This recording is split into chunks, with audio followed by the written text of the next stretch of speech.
We're here with Kevin Rogers out of Texas Sprint Car Series, and a representative of Smiley sitting here, and we're talking about 305's today. And Texas has had a huge explosion of 305 sprint cars out in the state down there, and it's kind of taken hold of what the rest of the country's been seeing as far as 305 racing.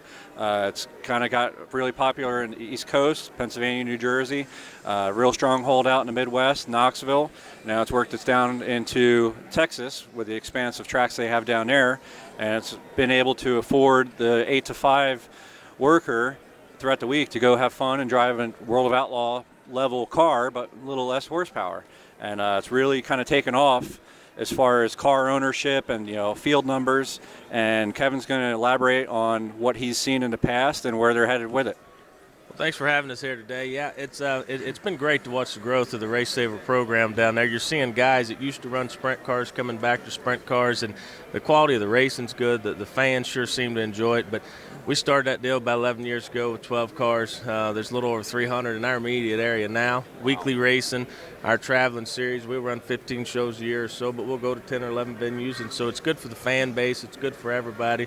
Our guys like to do the travel thing because it's neat. Yeah. They get that rock star persona when we show up to town, and it's fun. But it's fun interacting with promoters, the fans in different places, and just the opportunity to go run sprint cars. And it's just a good form of racing. I think this year we run 12 shows and had, I think, 9 different winners. So wow. It's good racing. We start our fast guys on the back. You win it this week, 2 weeks. If you get into the A, you're going to start dead last. That's so putting on a show. So we try to put on a show. We're in the entertainment business, so we're trying to make it worthwhile the paying customer to come in and get their money's worth. But our growth has been great. A lot of that is attested to French Grimes himself, just the work he puts into this thing to build this program for us. And so we're fortunate to get to be on the fun end of it. And I know he's worked a ton of hours and years on this program. Yeah. So, most of the success of this thing comes from his dedication to the program. So Yeah, it's been amazing just in my career in sprint cars. The word name, French Grimes, automatically, you think of that old guy doing what he does with those 305s, and he's single-handedly made that sport. It is what it is now, and for one person to be able to have that effect and stick to his backbone and what he believes that vision should be, and not deflect off of it. He's carried some really strong opinions about what should and shouldn't be, and he hasn't deflected on what he thought it should be. So it's been a great tribute to his success, and people like Kevin and Smiley down in Texas and everybody involved with that deal. It just keeps growing and lets the average guy participate in sprint car racing that they'd never be able to really financially afford a 360 or 410.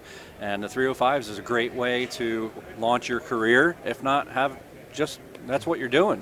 You get a lot of 40, 50, 60-year-old guys that are, veteran sprint car racers that, like you said, you're going back to racing if they haven't raced in 20 years. And, it gives guys an opportunity to get out of a street stock or a bomber or modified, to give them a shot in the sprint car stuff. And I've driven one myself, and there ain't nothing like it. And, coming from a full-size, almost 4,000-pound stock car to a sprint car that's 1,300 pounds, there's nothing that compares to that. Yeah, that's right. And horsepower down or not, it's affordable racing, and it puts on a great show for the fans, wing and non-wing. What else can you tell us about Texas and what the difference is, if any, in your racing versus where the 305 strongholds have had their success out in other parts of the country? Well, I think one thing that helps us is obviously our climate. We get to start quite a bit earlier in the season. I mean, we'll fire off mid-March and run through mid-October. You mean you don't plow the snow off the track the week before at it, Lincoln for the icebreaker or anything? If it was to snow down there, they're already shutting churches and schools down 2 weeks ahead of time. So we just don't deal with that stuff. So we got good weather, which helps a lot. But our biggest thing we're seeing down there is just the promoters wanting our program, the promoters buying into the program. The fans are obviously buying into it because they're showing up to it. Right. The drivers. It's just a good experience. It goes back to racing like when I was a kid. You watch the drivers, the interaction and stuff, and we're starting to see some of that come back because you're getting some of those guys that are coming back into the sport. So, but we're getting a lot of A-mod type guys starting to really look at this because they've always wanted to go sprint car racing, and they're looking at their dollars and thinking, hey, I can go sprint car racing. So it's a lot of fun.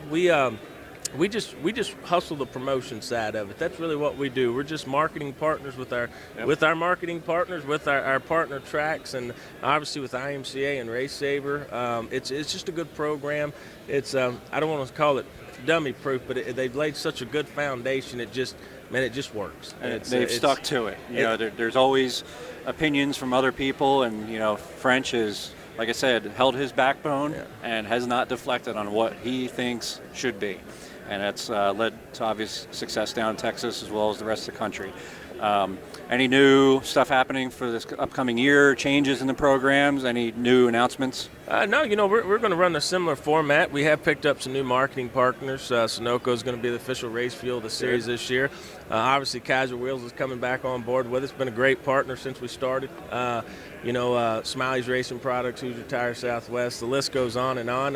Do got a new website we want to plug. It's racesst.com. Go check us out there. A lot of YouTube videos, our schedule, updated points, driver bios. I'm a big on that because I do like when the guys show up and they already got their fan base built in. So it's always fun when you travel. You're always going to go to somebody's home track in the series. So it's always fun to see that happen. That helps the back gate for you guys too. Well, it does. And it's good for the promoters. This past season, we had a little 4-lap dash in there. We take the 3 heat winners and the highest point guy that didn't win the heat race. We run them 4 cars, 4 laps for $200.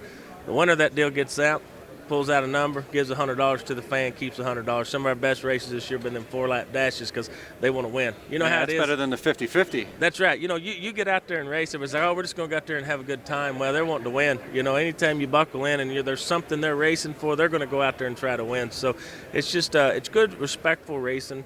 It's a good program. It's a good footprint. So we're just trying to go to the next level in our marketing, promotion, do some more stuff to try to benefit just short track racing in general. So that's kind of the direction we're heading. So the new website we did, Drivers Websites did that for us. Great job, incredible service. Those guys are outstanding. It's really helped our promotion already, and we're starting to see that with marketing partners starting to contact us. So man, we're blessed and excited. Looking forward to 2015, and it'll be here before you know it. We're about probably 90 days from rocking the season off. Our season will start March 20th at Art of Texas Speedway in Waco, Friday night bull ring.